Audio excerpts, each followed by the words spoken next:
Seville उदक कोरडेची ठेविले नव्हे मत गुढव मान काही तो आपापना पे पाही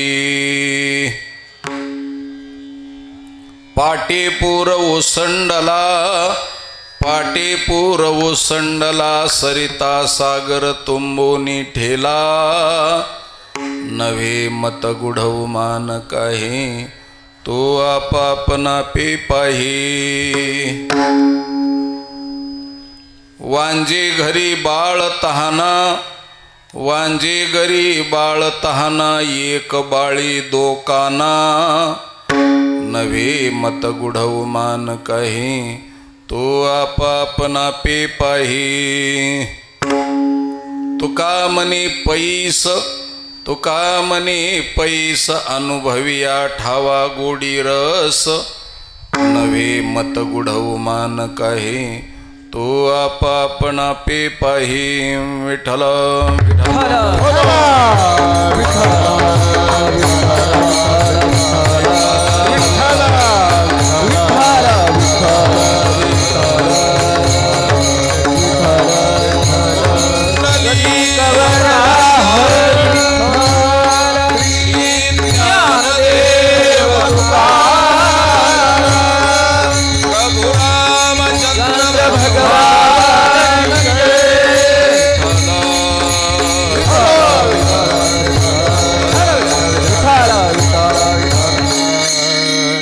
समचरण सरोजम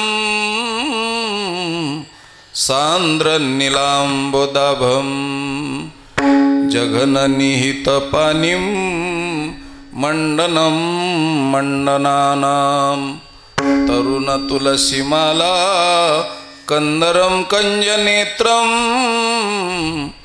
सदै धवलहसम विठ्ठलम चिंतयामि पांडुरंगा करू प्रथम नमन दुसरे चरण संताचिया नमो ज्ञानेश्वरा नमो ज्ञानेश्वरा निवृत्ती उदार सोपान देवा मुक्ताबाई नमो त्रिभुवनी पावनी आद्यत्रय जननी देवाचिया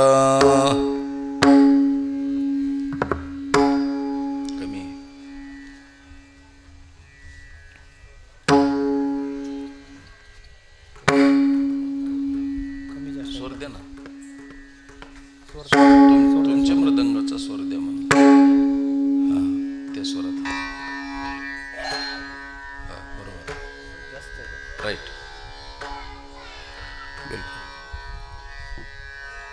देवे देऊळ सेविले उदक कोरडेची ठेविले नव्हे मत गुढव मान कहे तो आपापना पे पाही थोडसा बेस कमी करा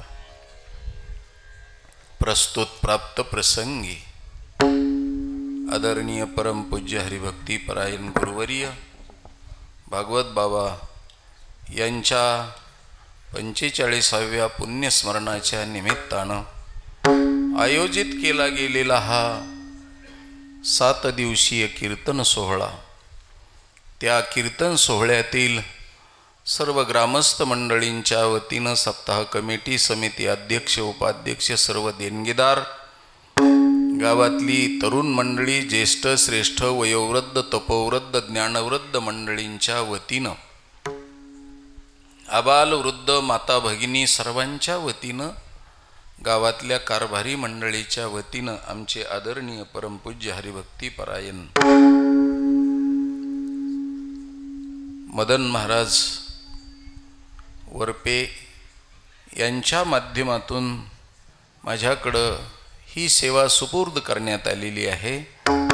भगवान परमात्मा मला जशी बुद्धी देतील त्याप्रमाणे यथामती यथा अवकाश अभंगावरती विवेचन मांडण्याचा प्रयत्न करतो। अभंग जगद्गुरु तुकाराम महाराजांचा असून भगवंताच्या दरबारातलं नवल प्रतिपादन करणारा हा अभंग विठ्ठल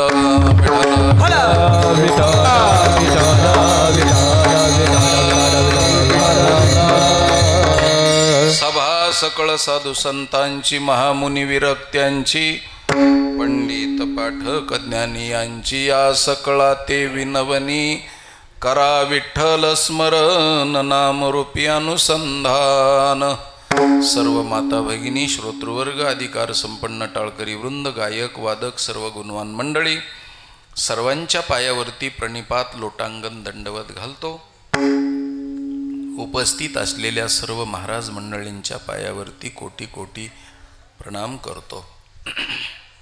आणि वाह्यात व्यर्थ अनृत खोटं कर्णापाटव दोषानं युक्त असलेलं भ्रम प्रमाद विप्रलिप्सा निर्माण करणारं, चुकवणारं, भागवणारं शक्यतो बोलणार नाही. अप्रमाण बोलणार नाही, असंबद्ध बोलणार नाही. परंतु मानवी बुद्धी असते आणि मानवी बुद्धीच्या ठिकाणी अनेक प्रकारचे दोष असतात. मी माणूस आहे, संत नाही, त्यामुळं माझ्या ठिकाणी अनेक प्रकारचे दोष आहेत. अन्नाचे दोष, पाण्याचे दोष, जागेचे दोष, गावाचे दोष, जातीचे दोष, वर्णाचे दोष, शिक्षणाचे दोष, अध्ययनाचे दोष, संगतीचे दोष, माझ्या मातापित्याच्या रक्ताचे दोष, जेनेटिक्सचे दोष, त्याच पद्धतीनं भौतिकतेचे दोष, वातावरणाचे दोष, शिक्षणाचे दोष, अनेक प्रकारच्या माध्यमातून अन्नाचे दोष, सगळ्या दोषानं युक्त असलेली माणसाची बुद्धी निर्णय देऊ शकत नसते. त्याच्याकरता सर्वज्ञ संत असावं लागतं. म्हणजे मग ते निर्दुष्ट आणि निर्भेळ आणि पवित्र आणि स्वच्छ, अपशब्द न येता, अपसिद्धांत न येता, असं फक्त सर्वज्ञ असलेल्या संताचंच बोलणं असतं. आपल्यासारख्या कोण चूक होण्याची शक्यता आहे. म्हणून परमपूज्य भागवत बाबांच्या दरबारामध्ये, तुमच्यासारख्या श्रोतृवर्गाच्या सानिध्यामध्ये जरी माझ्याकडून शब्द चुकले तरी सुद्धा तुम्ही माणूस आहे असं गृहीत धरून, ते उगं माणूस, आकार माझा माणसाचा आहे म्हणून माणूस म्हणायचं, नाही तर माणूस म्हणण्याच्या लायकीचा सुद्धा नाही. त्याचं कारण आहे की माणूस कुणाला म्हटलं जातं. हो, आमच्या सुप्रीम कोर्टाचा निकाल म्हणजे ज्ञानोबरायचा निकाल आहे महाराज. माणूस कुणाला म्हणायचं? ते चालते ज्ञानाचे बिंब, तयाचे अवयव ते सुखाचे कोंब, येर माणूसपण हे भांब, हा लौकिक भागू. हो, ज्ञानोबरायने ज्ञानेश्वरीत सांगितलं की ज्याला ज्ञान प्राप्त झालेलं आहे तोच फक्त माणूस आहे. नाही तरी काय थोडी श्वान सुकरे बापुडी, तुकोबारायने सांगितलं. आणि त्याच्यानंतर आमच्या नाथ महाराजांनी, कारण नाम याचा तुका आणि ज्ञानी याचा एका, एकनाथ महाराजांनी सांगितलं भागवतामध्ये, पावोनी मनुष्यपणा जो न साधी ब्रह्मज्ञाना, तो लांडा गर्धब जाना पुच्छे विना दो पाई. म्हणजे ब्रह्मज्ञान नसेल तर हा माणूस म्हणण्याच्या लायकीचा नाही. हे ज्ञानोबरायचं आणि नाथ महाराजाचं मन नाही. म्हणून माझ्या ठिकाणी ब्रह्मज्ञान नाही, फक्त कीर्तन करण्याची माझ्या ठिकाणी हातवटी आहे. ती बी कला नाही बोलत मी. काही काही लोक म्हणतात कीर्तन ही कला आहे. कला नाही. आणि कला असेल तर कलेनं माणूस वायाला जातो, कीर्तनानं वायाला जात नाही. कलेनं माणूस वायाला जातो, म्हणून कीर्तन ही कला नाही. कीर्तन ही हातवटी आहे. आणि कीर्तन म्हणजे, हो, कीर्तन चांग, कीर्तन चांग होय अंग हरिरूप. कीर्तन हे उत्तम आहे आणि कलियुगातलं उत्तम साधन आहे. एवढंच काय आहे.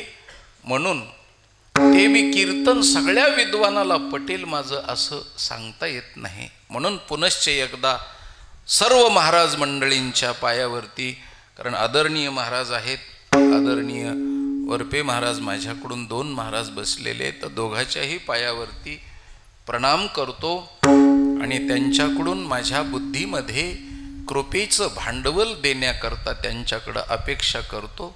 कारण माणसाला व्यापार करण्याकरता जर भांडवल कमी असलं तर स्टेट बँकेचं भांडवल घ्यावं लागतं. म्हणून 2 स्टेट बँका बसलेल्या आहेत कर्ज वाटायला. त्यांच्याकडून कर्ज घेतो आणि तुम्हाला देतो आणि व्यापार करतो.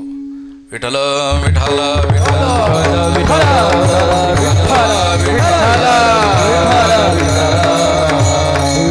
तो व्यापार कसा आहे त्यांची सरली येर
जरी व्यापार असला तरी त्या व्यापारामुळे एरझार समाप्त होते महाराज.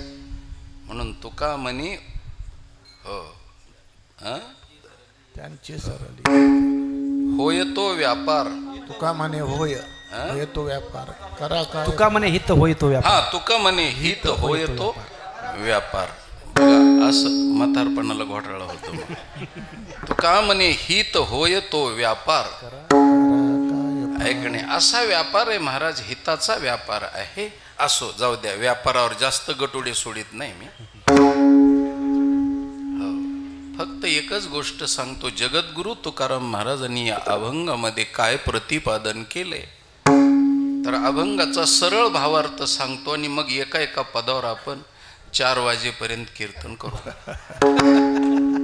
जास्त वेळ नाही. तर तुकाराम महाराजांनी सांगितलं की देवानं देऊळ खाऊन टाकलं आणि जेवायला देऊळ खात असताना जे पाणी घेतलं होतं ते पाणी न पिल्यामुळं ते पाणी कोरडच राहिलं. देवे देऊळ सेविले उदक कोरडेची ठेविले. हे माझं मत नाही, हे माझं गुपित नाही, हे माझं उमान म्हणजे उखाणा नाही, हे माझं कोडं नाही. शास्त्राचा सिद्धांत मी सांगतोय. असं तुकोबाराय सांगतात, माझं मत कोडं काही नाही, काही नाही. आणि हे तुला समजून घ्यायचं असलं तर तुझी तुला तू ओळख. तू आपण आपे पाही तुझी तुला ओळखलीस की हे सगळं तुझं सुटून जाईल. आणि सुटल्यानंतर काय होईल आणि देवानं देऊळ खाल्ल्यानंतर पाणी कोरडं राहिल्यानंतर काय होईल तर पाटानं आलेल्या पुरानं सरिता आणि सागर तुंबून राहिलेले आहेत. इतका पाटाला पूर आलेला आहे, तो पाटाचा पूर वसरून जाईल. आणि मी सांगतो ते हे बोलणं ऐकण्याकरता 2 कानात एकच बाळी घालावी लागेल. हो, 2 काना आपलं एक बाळी 2 काना. एकच बाळी 2 कानात घातली तरच तुम्हाला हे समजल, नाही तर समजणार नाही. आणि तुकाराम महाराज म्हणतात, एकदा देवानं मंदिर खाऊन टाकलं रिकामी जागा झाली की त्याला पैस म्हणतात. हो, आपल्याकडं जेवण जर समजा भूक नसेल तर लोक म्हणतात पोटात नाही पैस,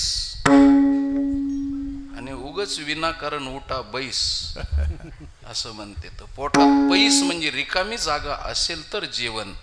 पण देवानं हे मंदिर खाऊन टाकल्यानंतर रिकामी जागा झाल्याच्या नंतर तुम्हाला अनुभव येईल, नंतर तुम्हाला गोडी लागल आणि मग त्याच्यातला रस तुम्ही सेवन करणार. हे माझं बोलणं मत नाही, गूढ नाही, गुपित नाही, उमान नाही, उखाणा नाही. असं तुकाराम महाराजांनी या अभंगाचा सरळ भावार्थ सांगितला. आता आपण एका एका पदाचं चिंतन करू. विठ्ठला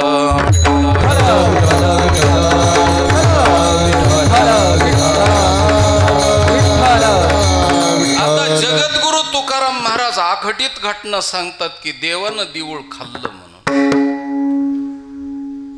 मला जरा नवल वाटलं की देव कसा देऊळ खायलो. एखाद्या वेळेस माणसानं देऊळ खाल्लं म्हणलं तरी बरं वाटलं मला, आणि नाही तरी देऊळ खाण्यासाठीच असतात महाराज. देवासाठी देऊळ कमी येतं आणि आपल्या पिढ्यानपिढ्या त्याच्यावर जगल्या पाहिजेत ह्याच्यासाठी देऊळ जास्त आहेत. झेपलं तर घ्या, नाही तर घेऊ बी नका महाराज, माझं काही म्हणणं नाही. हो, कारण दुकान मांडलंय म्हणल्यावर ज्याला आवडतं तो माल घेतो, नाही घेतला तर नाही घेतला, राहील माझ्याकडं. म्हणून माणसाने देऊळ खाल्लं म्हणलं तर वावग होणार नाही. कारण माणूस नावाचा प्राणी इतका खावड आहे, काही बी खातो महाराज, काही बी खातो. हो, लाकडं खातो, हो, बोलणं खातो, हो, हे म्हणले सिमेंट खातो, खडी वाळू खातो. नाही नाही, याच्यापेक्षा तुम्हाला सांगतो, हो, संडास सुद्धा खातो. आणि खोटं सांगत नाही महाराज. संडास जेव्हापासून माणसाने खायला सुरुवात केली तेव्हापासून गावातले डुकरं उपाशी मारायला लागले, म्हणून ते रानात गेलेत महाराज. ते रानडुकरं झालेत, ते आता गावात राहिले नाही. कारण त्यांना माहिती आपली भावकी वाढलेली आहे म्हणून. हो, गावात डुकरं झाले म्हणजे भावकी वाढली ना. आणि मग भाऊबंदासाठी थोडंफार वाटणी ठेवावंच लागते. म्हणून ते समजदार असल्यामुळं गावात राहिले नाहीत कुठं महाराज, ते गेले निघून. हो, म्हणून संडास काय, काही बी खाऊ शकतो माणूस. हो, मग मंदिरच नाही खायला, काय अवघड गोष्ट आहे का महाराज. म्हणून माणसाने खाल्लं म्हणले असते तुकोबाराय तर मला वावगं वाटलं नसतं. हो, पण तुकोबाराय म्हणतात देवानं मंदिर खाल्लं, हो, देऊळ खाल्लं. मला जरा तुकोबारायने देवावरती जरा आगाऊच आरोप केल्यासारखा वाटतोय. बहुतेक निवडणुकीला उभा राहायचंय का काय कोणास ठाऊक. कारण निवडणुकीला उभा राहायचं असल्याच्या नंतर दुसऱ्यानं काय खाल्लं ते दाखवावं लागतं महाराज. कारण त्याला आसुरी आनंद म्हणते. तर त्याने कसं खाल्लंय आणि मी खाल्लं नाही, मी पवित्र आहे हे दाखवण्याकरता दुसऱ्याचं खाणं उघडं करावं लागतं. हो, म्हणून आपल्याकडचा एक मंत्री परदेशाला गेल्यावर तिथं त्यांना गेस्ट हाऊसला, हो, पोहे दिले महाराज, पोहे. आणि श्रीमंत राष्ट्र अमेरिकेसारखं असल्यामुळं त्यांनी सोन्याच्या ताटामध्ये सोन्याचे चमचे दिले. आणि हे सोन्यासारखी माणसं खायला बसले महाराज त्याशी. आणि खाल्ल्यानंतर दोघांनी बी चमचे, हो, कोटाच्या खिशात घातले. हो, कोटाच्या खिशात घातल्याच्या नंतर एक जरा थोडा इमानदार होता, त्याला वाटलं की आपण असं नाही करावं. मग तो जो गेस्ट हाऊसचा सर्वंट होता तो आल्याच्या नंतर, हो, त्यांनी पाहिलं तर एक चमचाच नाही ह्याच्यामध्ये, यांच्याकडं आहे. त्यांनी विचारलं चमचा काय झाला. त्यांनी सांगितलं आम्हाला, दोघांनी सांगितलं आम्हाला माहित नाही काय आहे ते तुला कुणी चमचा गायब केला हे चमच्यालाच विचारावं लागेल. कारण श्रीमंताकडे चमचे खूप असतात महाराज. मोठ्याल्या लोकांकडे चमच्याचा भरपूर सुकाळ आहे. आता सध्या काही मोठमोठ्याल्या महाराज लोकांकडे सुद्धा चमचे आहेत महाराज. असं ते चमच्यानं बरंच काम होतं म्हणून उपयुक्त असते ते बिचारे. मग त्यांनी सांगितलं चमचा गायब झाला म्हणले. मग इकडच्या मंत्र्यांनी सांगितलं की तुला मी चमचा सापडून देऊ का. म्हणले हो, काही नाही, हे चमचा माझ्या कोटाच्या खिशात घाल, तुझ्या अकलीनं हुशारीनं घाल, मी शेजारच्या मंत्र्याच्या कोटाच्या खिशातून चमचा काढतो म्हणले, कारण त्यांनी अगोदर कोटाच्या खिशात घातलेला होता. म्हणून ह्यो म्हणला मी जादू करतो, आणि त्यांनी त्या सर्वंटाने नौकरानं त्याच्या कोटाच्या खिशात चमचा घातल्यानंतर त्यांनी नुसतं एंडू मेंडू असं केलं नुसतं फक्त, आणि असं फिरविल्याबरोबर म्हणला घाल त्याच्या कोटाच्या खिशात हात, घातल्याबरोबर चमचा निघाला ना महाराज. हो, तो म्हणला बापरे तुम्हाला काय जादू येते बाबा. तो म्हणला आमच्या देशात असंच जादू करूनच निवडून यावं लागतं म्हणले, बाकीचं अशी जादू दाखवावं लागते, नुसती नजरबंदी करावं लागते म्हणले, बाकीचं दुसरं काही नाही म्हणले. हो, त्याच्या कोटाच्या खिशातून चमचा काढला, दुसऱ्यानं खाल्लेलं उकरून काढलं म्हणजे मग आपली प्रतिष्ठा वाढत असते, असं तुकोबारायला वाटलं का काय कुणास ठाऊक. म्हणून तुकोबारायने देवाचं खाणं काढलं महाराज. आणि वास्तविक पाहिलं तर विठ्ठल विठ्ठल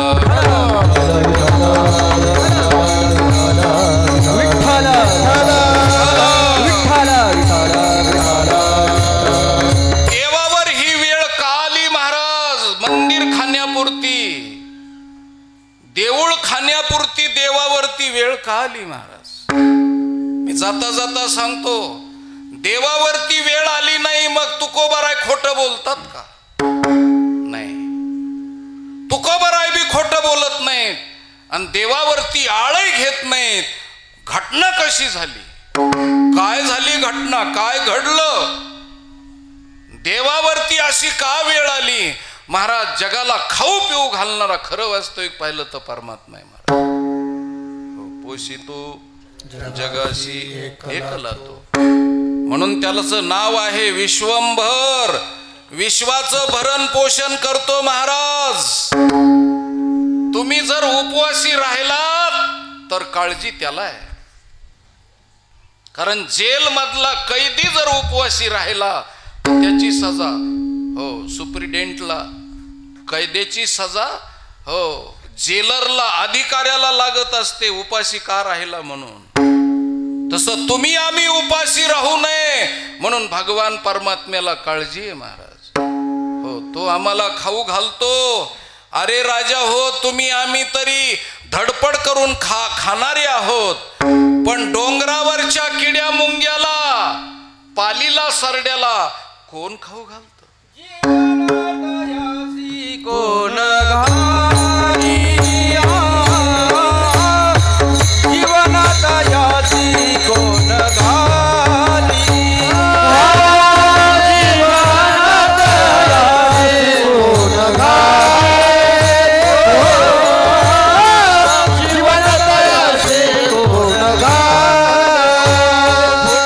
तरुवार उष्ण काळ मासी,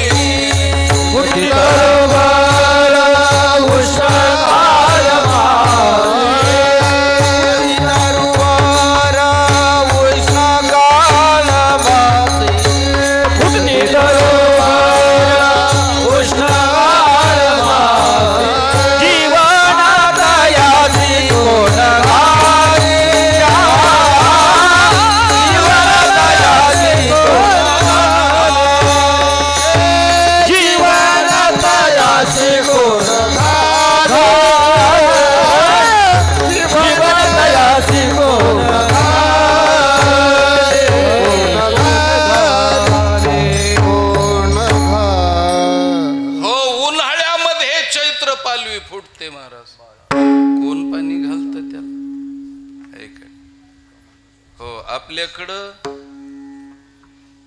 हो 31 डिसेंबरला वर्ष संपत आणि 1 जानेवारीला सुरुवात होती, है का नाही. कारण आपण सुशिक्षित झाल्यामुळं पूर्ण वर्षच बदलिलं. हो, आणि त्याचं स्वागत गटारीत पडूनच करावं लागतं. नव्या वर्षाचं स्वागत गटारीत पडायचं, है का नाही. आणि जाता जाता त्याचा शनड्रॉप म्हणजे त्याची पाठवणी सुद्धा गटारामध्ये पडूनच करायची दोन्ही बाजूनं. कारण येणाऱ्या वर्षाला राग येऊ नये आणि जाणाऱ्या वर्षालाही राग येऊ नये म्हणून दोनदा गटारात पडायचं. हे आपलं वर्ष आहे, हे आपलं वर्ष आहे, पण निसर्गाचं वर्ष गुढीपाडव्याला सुरुवात होत आणि गुढीपाडव्याला सुरुवात होत हे माणसाला कळो नाही तर कळो, परंतु झाडाला पालवी आणि बहर येतो गुढीपाडव्याच्या टाइमला. निसर्गाला कळतं की हिंदवी वर्ष कोणतं आहे ते. माणसाला कळू नाही तर नाही कळू, माणसाच्या कळण्यावर काही अवलंबून नाही मला. निसर्ग बरोबर त्या टाइमला स्वागत करतो. म्हणून महाराजांनी प्रमाण दिलं, फुटती तरुवर उष्ण काळ माशी आणि जीवन तयासी कोण घाली. कोण घालतं बाबा, कोण पाणी पाजतं त्यांना. हो, कोणी केली बाळा दुधाची उत्पत्ती, कोणी केली बाळा दुधाची उत्पत्ती,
दुधाची उत्पत्ती.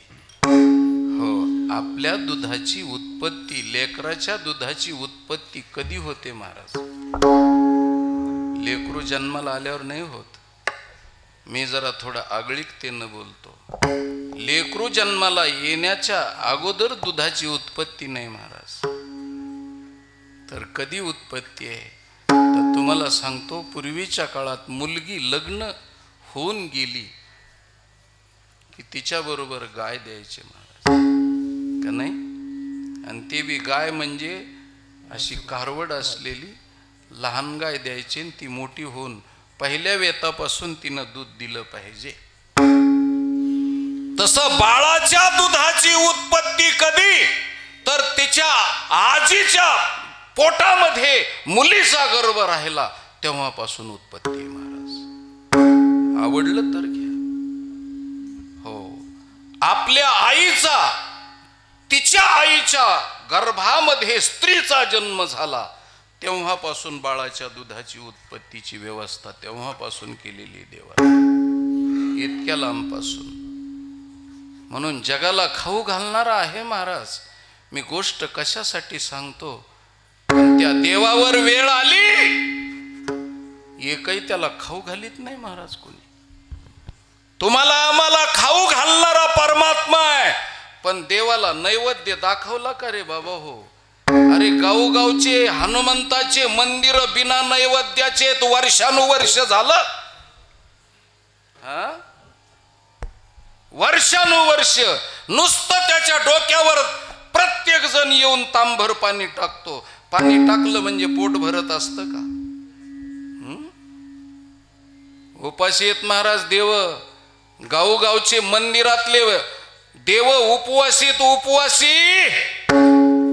हो, कितीतरी मंदिर बांधले जातात पण त्याच्या नैवेद्याची व्यवस्था नाही. मंदिर बांधायचं असेल तर पिढ्यानपिढ्या त्याचं प्राणप्रतिष्ठा. प्राणप्रतिष्ठा म्हणजे शरीरात मूर्तीमध्ये प्राण आला की प्राणाचे धर्म सगळे केले पाहिजेत. म्हणून मंदिर बांधायचं असेल तर पहिली गोष्ट पहाटे काकडा झाला पाहिजे, देवाला उठवलं पाहिजे रोज. त्याच्यानंतर आंघोळ झाली पाहिजे. रोज आपण नवे कपडे आणि छानपैकी धुतलेले कपडे वापरतो महाराज. एका एकाला 50-50 ड्रेस आहेत आणि काही काही देव उघडेत महाराज. देवाला ड्रेस पाहिजेत वेगळे वेगळे, अलंकार पाहिजेत वेगळे वेगळे. त्याची सुंदर तऱ्हेची लेकराची जशी आंघोळ घालून आई हो सजवते तसं मूर्तीला सजवलं पाहिजे. आणि 3 टाइम नैवेद्य आणि शेजारती झाली पाहिजे, तर मूर्तीतून देव प्रसन्न होतो, नाही तर मूर्तीचा कोप होतो. म्हणून देवळामध्ये देव आहेत पण उपवासी देव आहेत, उपवासी. म्हणून देवाला मंदिर खाण्याची वेळ आली का बाबा त्याला कुणी खाऊच घालीत नाही महाराज. अहो काही काही तर जेवायला बसल्यावर सुद्धा नुसतं आपोषणच फिरवायचंय ना. काही काही तर मांडी सुद्धा घालीत नाहीत महाराज, 2 पायावरच बसत. आता कीर्तनात सांगाव का की 2 पायावर बसण्याची वेळ वेगळी आहे. जेवायला बसत असताना मांडी घालावी, आपोषण फिरवावं, ऐकणे हो. उदर भरण नोहे जाणीजे यज्ञ कर. देवाला नैवेद्य आपोषण फिरवावं महाराज आणि देवाला तृप्त करावं. म्हणून आमच्या साधू संतांनी सांगितलं देवाच्या प्रसादे करारे भोजन. असं देवाच्या प्रसादानं भोजन करावं म्हणजे तृप्ती होते आणि देवही तृप्त होतो. पण देवाला कुणी खाऊ घातलं नाही महाराज. कृतयुग गेलं, कृतयुग. कृतयुगाच्या ठिकाणी बळीराजा 3 भुवनाचा मालक होता, स्वर्ग मृत्यू पाताळ. कारण 3 भुवनाची त्याच्याकडे सत्ता होती. म्हणून विठ्ठल विठ्ठल विठ्ठल विठ्ठल विठ्ठल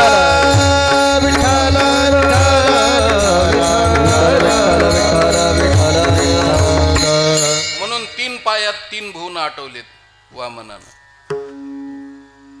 हो, त्रिभुवनावर सत्ता होती बळीराजाची. पण त्याच्या दारात ह्यो भीक मागायला गेला तर त्यांनी खाऊ घालायच्या ऐवजी नुसतं पाणी सोडलं महाराज. आणि भगवंत नुसते पाणी पेले आणि केशवायन महा माधवायन महा म्हणले, आचमन करून अख्खं युग गेलं महाराज, अख्खं युग गेलं. त्या युगात त्याला कोणी खाऊ घातलं नाही. आणि इतका भुकेलेला पुढच्या युगामध्ये हो त्रेतायुगामध्ये अवताराला आले, कुणीच नाही खाऊ घातलं. वनवास झाला बिचाऱ्याचा. आणि वनवासाला गेल्याच्या नंतर महाराज शबरीचे बोर खाल्ले. काय करीन पोटाच्या आगीला हो बोर खाल्ली, बोरावर भागविलं. ऐकणे बर ती बी रानात राहणारी होती महाराज. तिने एवढे मोठे बोर आणायला पाहिजे होते ना. हो पण तिने सुद्धा द्रोणातच आणले महाराज. अशी हो मोठ्या घरचे माणसं हलकटच फार असते. हो द्रोणात बोर आणले एवढे असे. हो ते बी पुन्हा कुरतडलेले स्वतः.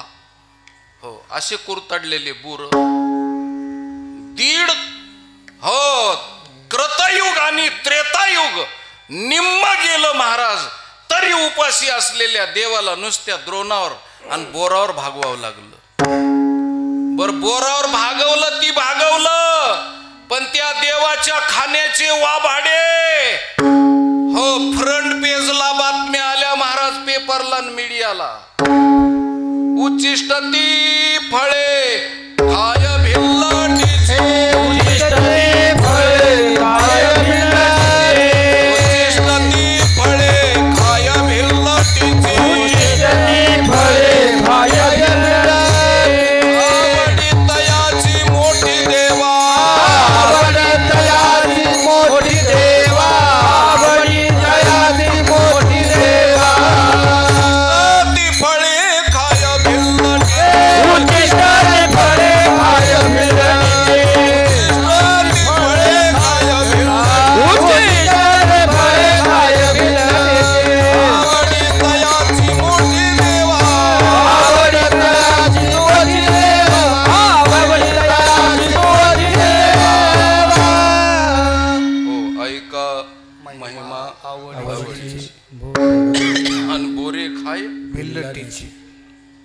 पेपरला सगळीकडं बातम्या झळकाल्या देवाच्या खाण्याचं. हो, काढलं महाराज, पेपरला बातम्या आल्या, कुठं खाल्लं, कसं खाल्लं, किती खाल्लं, कुणाचं खाल्लं. हो, असं आलं. बिचाऱ्यांनी द्रोणावरच भागविलं महाराज, कोणी खाऊ घातलं नाही. पुढं द्वापार युग उगवलं. द्वापार युगात तर अशी परिस्थिती झाली महाराज, काय सांगावं. ज्या देवकीच्या पोटी जन्माला आले त्या देवकीनं महाराज न पाचताच नुघडताची बालपणाची फुली असा शब्द वापरलाय. जन्मल्या लेकरू रडायच्या अगोदर हो तिच्या जवळचं वसुदेवानं घेतलं महाराज कृष्ण कन्हैयाला. ती मुके घ्यायला लागली, मुके. तर सांगितलं, अगं पहिले 6 गेले, तसं जाईल, नको जास्त मोह करू, सोड. आणि वडून घेतलं वसुदेवानं. पाठीत टाकल्याच्या नंतर कृष्ण उपनिषद वाचा महाराज. कृष्ण उपनिषद तुम्हाला कळेल की त्या जेलला समोर वटा होता, त्या वट्यावर देवकी चढली. 6 लेकर मेलेल्याचं अंतकरण पोळून निघालेलं होतं. 7वं लेकरू गर्भात गुप्त झालेलं होतं, 8व्यांदा आलेलं बाळ होतं महाराज. फार प्रेम म्हणून ती देवकी वट्यावर चढली. आणि कृष्णाकडं पाहिल्याबरोबर कृष्णानं त्या देवकीकडं पाहिलं, देवकीनं कृष्णाकडं पाहिलं. दोघा जणांची नजरानजर झाली. आणि घटना अशी घडली की त्या देवकीची चोळी 2 ठिकाणं फाटली आणि तिथून दुधाच्या धारा बाहेर पडल्या आणि कृष्णाच्या गालावर गेल्या महाराज. आणि इथं गालावरती गेलेल्या पाहणा कशाला म्हणतात हे देवकीचा पाहणा पाहिल्यानंतर कळेल. जिला तहाना असतो तिला पाहणा असतो. आणि पाहणं असं आहे की लेकराला मांडीवर घेतल्याच्या नंतर पाहणं येईल. याच्यापेक्षा महाराज लांब लेकरू असताना नजरानजर झाली आणि दोन्ही ठिकाणी चोळी फाटली.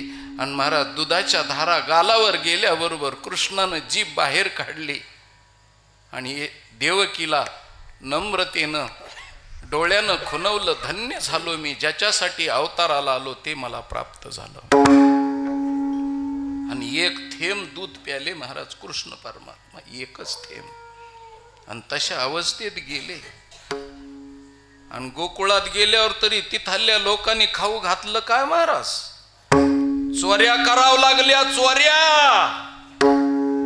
चोऱ्या करून खायची वेळ आली. आणि चोऱ्या करून खात असताना बी काही तिथं उठवलं, तिथं सुद्धा काही टीका केली. हो, काही म्हणले तुझ्या अंगी अवगुण मोठा. आणि चोरी करून भरीशी पोटा. बासरे जास्त आगावपणा करू नकोस, मोठा म्हणतोस. आणि चुरा कर, माखन खाया गौलन का नंद कुंवर कन्हैया. काय बराई दिखावत मोही. हो, चोरून खावं लागलं महाराज, चोरून पोट भरावं लागलं. काय सांगा, आमच्या नाथ महाराजांनी तर 2 गवळणीचा संवाद सांगितला महाराज. त्या 2 गवळणी रस्त्यानं जाता कृष्णाकडं पाहिलं आणि एकमेकीला काय म्हणायला लागल्या, नव लगे माय चोरोनी आखाय नवनीत, चोरोनी आखाय नवनीत, चोरोनी आखाय नवनीत. नव लगे माय नव लगे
खेड्यापाड्यामध्ये जर अशा स्त्रियाला दोघी जणी भेटल्या तर चर्चा करीत असतात महाराज.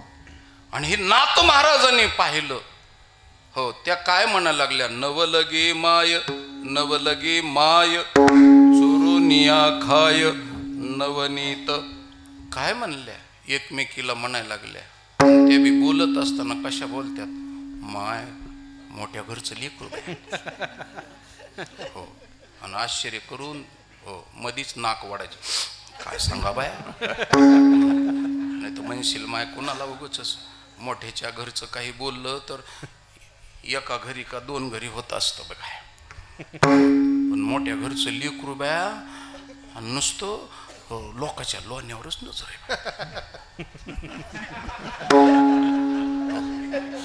कारण माय शब्द वापरला बरं का, नवलगे माय आहे का नाही. अशा म्हणल्या, अशी टीका व्हायला लागली. ती टीका कानावर गेली यशोदेच्या. आणि यशोदेनं सांगितलं, तुला असं जमणार नाही, दुसऱ्याच्या घरचं खातोस तू. मग त्यांनी सांगितलं, दुसऱ्याच्या घरचं खातोस तर तू खाऊ घाल ना. यशोदे घराकडे चाल, मला जेवू घाल लेकरांनी म्हणेपर्यंत. अरे लेकराच्या आईनं म्हणलं पाहिजे, बाळा बस मी तुला खाऊ घालते. ते खरं आईचं आई पण आहे. तिने खाऊ घालावं. उरपट लेकरू म्हणलं मला नाही खायचं की तिनं म्हणायला पाहिजे, मला शेतात जायचंय, हो दिवसभर उपाशी मरशीन बाबा, घे खाऊन. हो, म्हणून त्यांनी बळच तिनं खाऊ घालायचं कोचून. हे आईचं काम आहे. पण इथं तर कृष्णालाच म्हणावं लागलं, यशोदे घराकडे चाल, मला जीव घाल. बरं, पुन्हा भुकेला असल्यामुळं भुकेला म्हणतेत ना कोंडा, आणि झोपीला दोंडा. कसलं बी चालतं. हो, कसलं बी चालतं. म्हणून कृष्णाने सांगितलं, साध्या गव्हाची पोळी लाटी. साध्या गव्हाची म्हणजे बनशी गव्हाची नाही, खपली गव्हाची नाही, कुपन मधल्या. हो, पिवळं कार्ड असल्या गव्हाची, साध्या गव्हाची पोळी लाटी. आणि पुरणपोळी करून दे मोठी, मला मोठी पुरणपोळी करून दे, कारण लई दिवसाचा उपवासी आहे मी. आणि मोठी पुरणपोळी म्हणजे कशामुळं, कारण सुशिक्षित लोकांच्या घरी गेल्यानंतर एवढ्याल्याच पोळ्या असतात निवरुंगी अशा केलेल्या. आणि पुन्हा म्हणतात घालू का, देऊ का. हो, पहिल्यांदाच अर्धी ठेवलेली पुन्हा नुसती आणायची दाखवायची, बैलाला पेंड दाखविल्यासारखी अशी नुसती दाखवायची. काय 5-25 त्याला लागतात, तू देऊ का घालू का, काय हलकट कुणीकडची. मग अशी मी सांगितलं तसं मोठी माणसं फार तसलेच असतात महाराज. हो, गरिबाच्या घरी चहा प्यायला गेलं तर कपातून बसून अंगावर सांडतो महाराज, इतका चहा. आणि पुन्हा कॅटली घेऊन उभा असतो तो महाराज. कमी पडला तर कॅटली तर भरलेली, पण तिकडं पातेलं ठेवलेलं, आंघोळ करायची म्हणलं तरी आहे आपल्याकडं.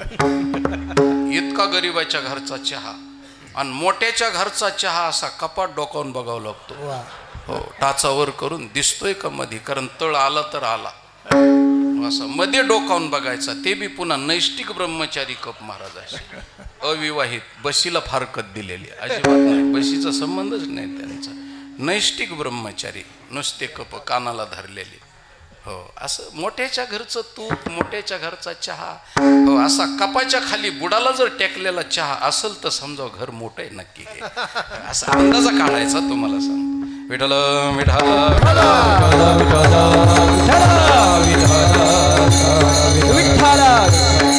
हो, साध्या गव्हाची पोळी लाटी आणि पुरणपोळी करून दे मोठी. मोठी पुरणपोळी म्हणजे काय, आणि ती पुरणपोळी पाहिजे असेल तर जळगाव जिल्ह्यात, धुळे जिल्ह्यात जावं लागेल. त्यावेळेस तुम्हाला मोठी पोळी पाहायला मिळेल आपल्याकडल्यापेक्षा. हो, त्याला काय म्हणते, मांडे. आपल्याकडं मांडे तर नाहीतच, पण मांडे आडनावाची माणसं सुद्धा कमी आहेत महाराज. ते अशा ह्यानी करावं लागतात, कोपरानं करावं लागतात आणि एवढं मोठं रांजणासारखं आणि त्याच्यावर त्यात पोळी टाकावं लागते.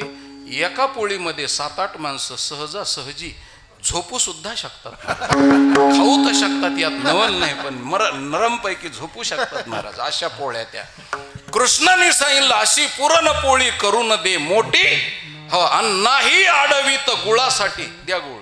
वा विठाला विठाला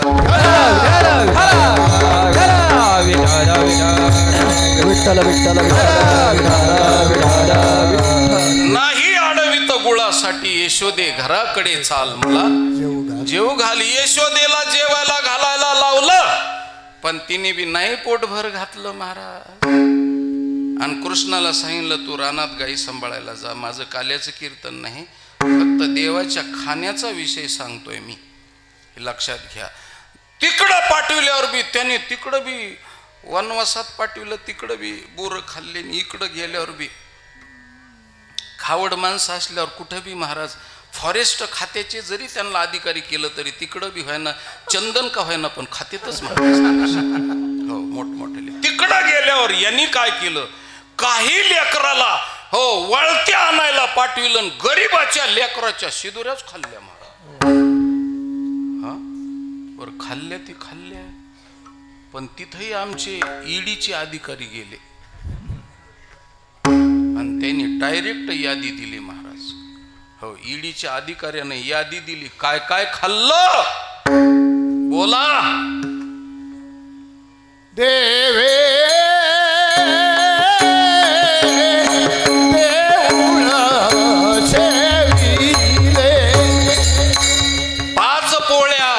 पाच पोळ्या 3 भाकरी, 5 पोळ्या 3 भाकरी, 5 पोळ्या 3 भाकरी, 5 पोळ्या 3 भाकरी.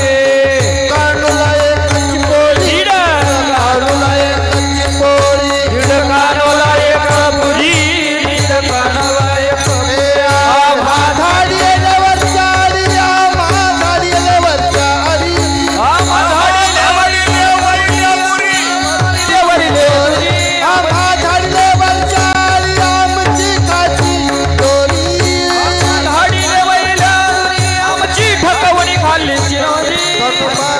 आपले गोधने कानोबानी वडी, आपली गोधने कानोबानी वडी, आपली गोधने कानोबानी वडी, कानोबानी वडी, आपली गोधने कानोबानी वडी, आपली गोधने कानोबानी वडी, आपली गोधने कानोबानी वडी, आपले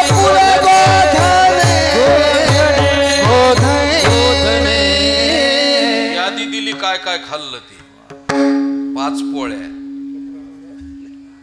3 भाकरी, 1 कानो, आपलं 1.5 कानोवाला, 1 पोळी, 1च पुरी. आम्हा धाडीले वैल्या दुरीन आमची ठकून खाल्ली शिदोरी. आता गरीबाचं खायला पाहिजे का हो महाराज? गरीब आहेत ना बिचारे लेकर ते. अहो, 1 लेकराची माय तर एवढी गरीब आहे महाराज, तिच्याच्याने काही देणं झालं नाही, 1च पुरी शिळी दिली हो, आणि ती 1 पुरी दिलेली बी ह्यानी खाल्ली.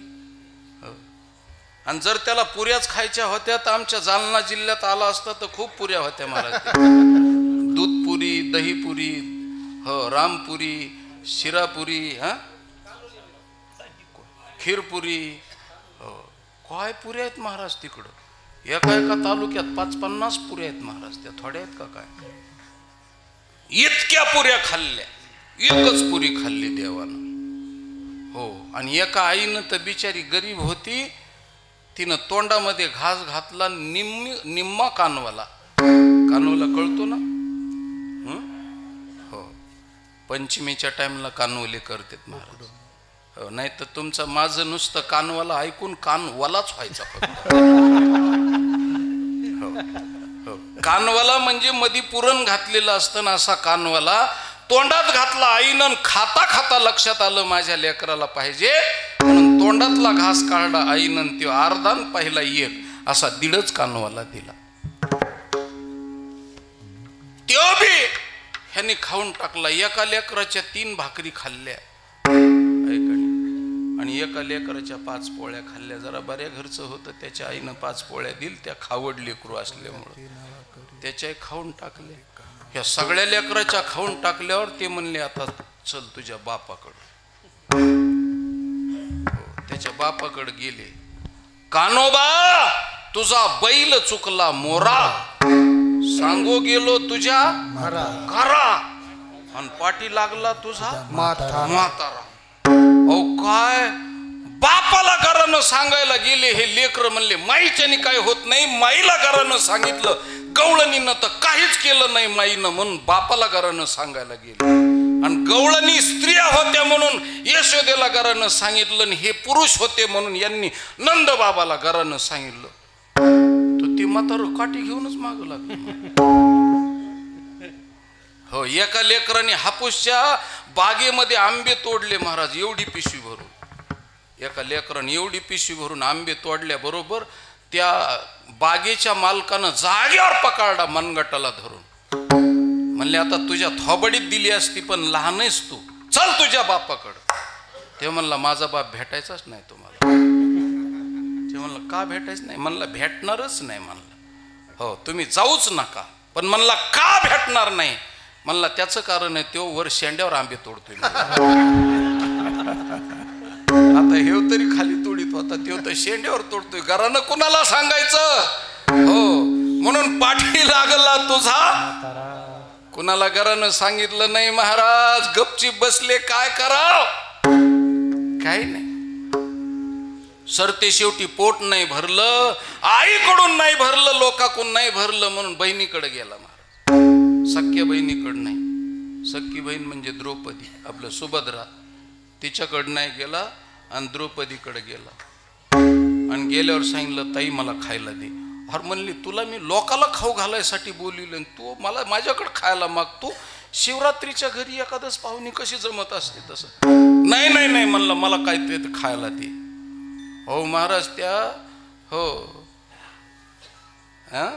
द्रौपदीनं भाजीपान, ते बी चुक्याचं भाजीपान नाही, उगा चुकवा चुकी नको.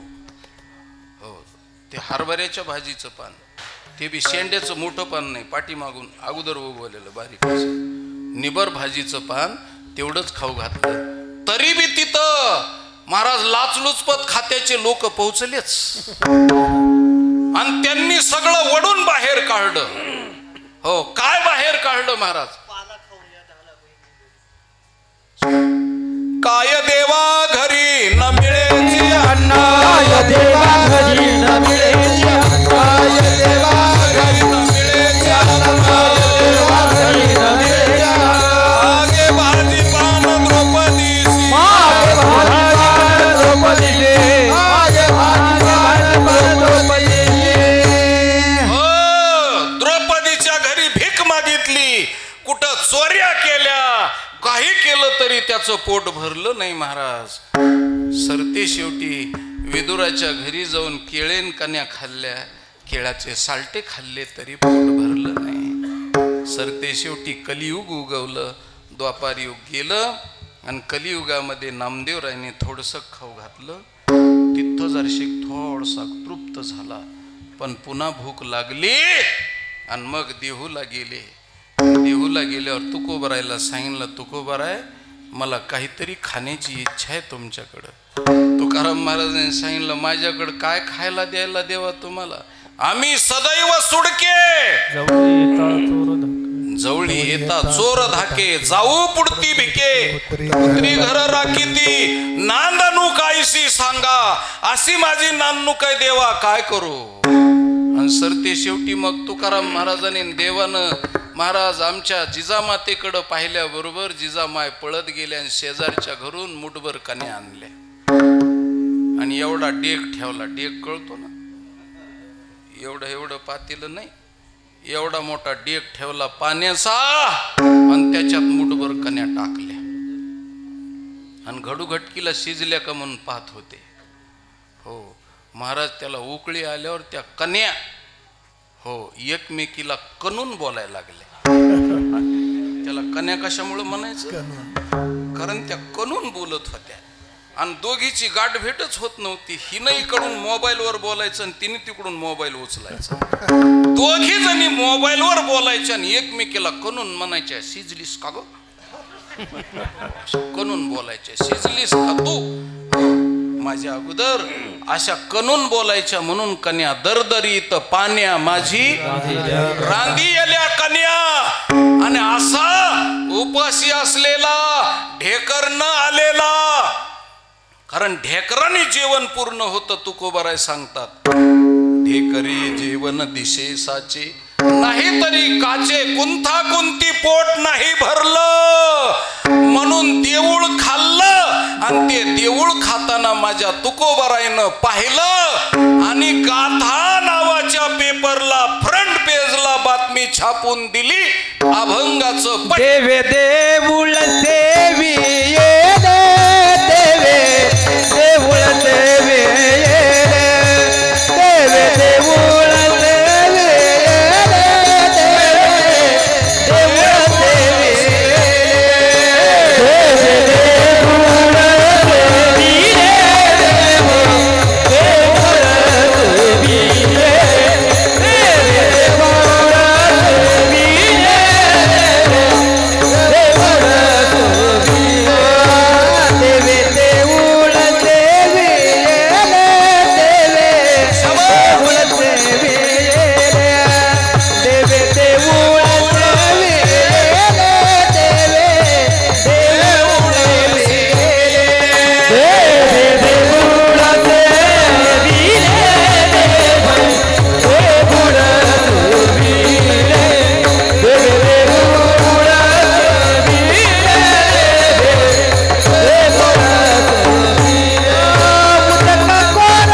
देवे देऊळ सेविले उदक कोरडेची ठेविले. देवानं देऊळ खाऊन टाकलं महाराज. आता खरी तृप्ती देवाची कशामध्ये आहे आणि काय देवानी खावं लागतं आणि देऊळ कशाला म्हणतात हे तुकोबारायपेक्षा ज्ञानोबारायला विचारलं तर ज्ञानोबारायने सांगितलं देऊळ कशाला म्हणतात. वडाच्या पाणी उभविले देऊळ आधी कळसू मग पाया रे. इथं उत्तर आहे महाराज. वडाच्या पाणी उभविले देऊळ आधी कळसू मग पाया रे. तुम्ही म्हणताल महाराज तर हे तर देवानं देऊळ खाल्लं त्याच्यापेक्षा हे अवघड झालं. किती सोपं आहे महाराज, किती सोपी गोष्ट आहे. मी क्षमा मागून बोलतो माझ्या माता भगिनीची. सावट सारखं बोलत नाही पण ऑपरेशन केल्याशिवाय रोग बाहेर पडत नाही. म्हणून डॉक्टरनं ऑपरेशनला घाबरायचं नाही. डॉक्टर जर ऑपरेशनला घाबरला तर पेशंटचं वाटोळं होतं. आणि वक्त्यानं संवेदनाशील भाग असेल तर जरा थोडंसं सुप्त आणि गुप्त रूपानं बोलल्याच्या नंतर श्रोत्याचा फायदा होतो. वक्त्यानं घाबरला की श्रोत्याचं नुकसान होतं आणि डॉक्टर घाबरला की पेशंटचं नुकसान होतं. म्हणून मी गोष्ट सांगतो, वडाच्या पानी उभविले देऊळ या शब्दाचा अर्थ आहे वडाचं पान म्हणजे आईचा गर्भ आहे, गर्भ.